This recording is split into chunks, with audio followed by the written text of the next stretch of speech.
Hello, bonjour. Aujourd'hui, on va parler de Meghan Markle et on va parler de sa relation avec son père, Thomas Markle. On parle de ça dans le cadre du procès qu'elle a intenté aux médias et au journal Daily Mail et sa maison mère.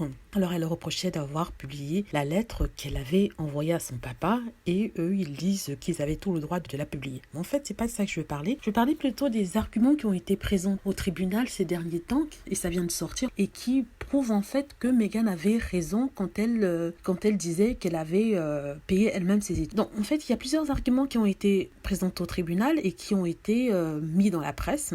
Premièrement, Meghan a toujours dit qu'elle a payé ses études grâce à des prêts, aussi à une bourse, et elle le prouve. Dans son argumentation, elle dit que son père l'a aidée quand elle était petite jusqu'à ce qu'elle devienne adulte pour payer son école, et que en ce qui concerne son université, elle a réussi à payer cette université, bien sûr avec l'aide de Thomas Markle, mais aussi en grande partie parce qu'elle travaillait dans un restaurant, elle travaillait sur le campus à mi-temps, et en même temps, sa mère, Doria, que tout le monde disait était enfermée en prison pendant qu'elle allait à l'université, l'aidait aussi. Donc ce qu'on apprend en fait, c'est que Thomas Markle a contribué, mais sa contribution était moindre. La plupart du temps, c'était la maman de Meghan qui contribuait et Meghan qui avait deux boulots, un sur le campus et un autre à l'extérieur dans un restaurant, et que ce n'est pas lui qui a contribué pour tout, comme il avait été dit dans la presse et sur les blogs des détracteurs de Meghan Markle. Donc, deuxièmement, on apprend en fait, je reviens sur son école, apparemment il aurait pris un prêt pour pouvoir financer soi-disant les études de Meghan Markle, et Meghan Markle dit qu'elle n'était pas au courant de ce prêt et que en fait elle a même remboursé à son père tout l'argent qu'il avait investi dans son école. Donc elle a remboursé ça bien sûr après qu'elle ait commencé à travailler dans la série Suits et aussi quand elle gagnait de l'argent dans les restaurants dans lesquels elle travaillait.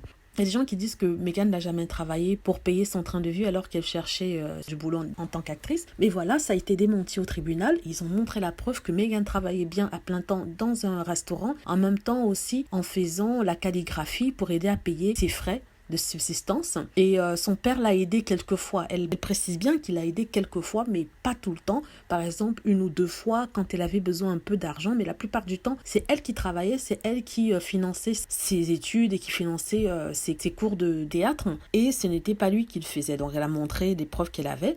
Contrairement à ce qu'on pensait, Thomas Markle n'a pas financé le premier mariage de Meghan Markle. Il y avait des rumeurs qui couraient que c'était le père de Meghan qui avait pris un prêt pour donner 20 000 € à Meghan pour qu'il puisse payer son mariage. Alors là, Meghan dit c'est faux. Il a proposé de payer son mariage, mais Meghan a refusé. Elle a dit qu'elle lui a jamais demandé de faire quoi que ce soit. Elle n'a pas eu besoin de son argent pour payer son mariage. Elle a financé son mariage et Trevor a financé son mariage. On parle du premier mariage de Trevor et de Meghan Markle.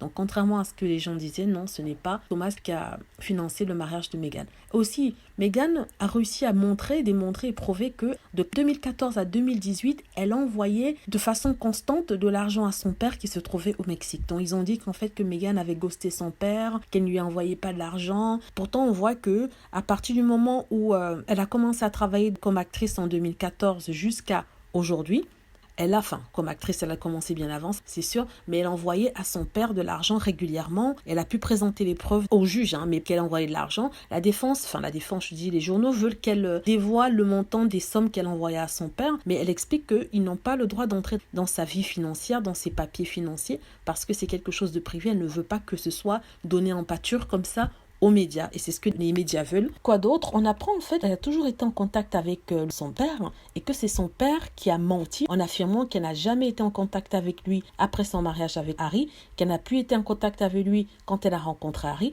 alors que c'est faux. À un certain moment, elle avait donné 5 000 $ à son père pour les fêtes de Noël avant d'épouser le prince Harry. Et même, voilà, tout ça c'est pour ceux qui disent que Meghan Markle est une mauvaise fille, qu'elle a abandonné son père aussitôt qu'elle est rentrée dans la famille royale. C'est faux, elle n'a pas abandonné son père, mais on se rend compte en fait que là, le père de Meghan, Thomas Markle, avait son plan depuis le début, parce qu'on se rend compte qu'il a tellement bien gagné d'argent avec les interviews qu'il a données que ça lui a même permis de payer son assurance pour soi-disant la petite crise cardiaque et l'opération qu'il a eue. Donc il s'est vraiment fait un paquet d'argent sur le dos de sa fille et il vit tranquillement au Mexique. Je crois que c'est ce qu'il avait prévu dès le début. Voilà, j'espère que vous avez aimé la vidéo. N'hésitez pas à cliquer sur like si c'est le cas, à vous abonner pour plus de vidéos et surtout à cliquer sur la petite cloche afin d'être averti lorsque je poste une nouvelle vidéo. Merci.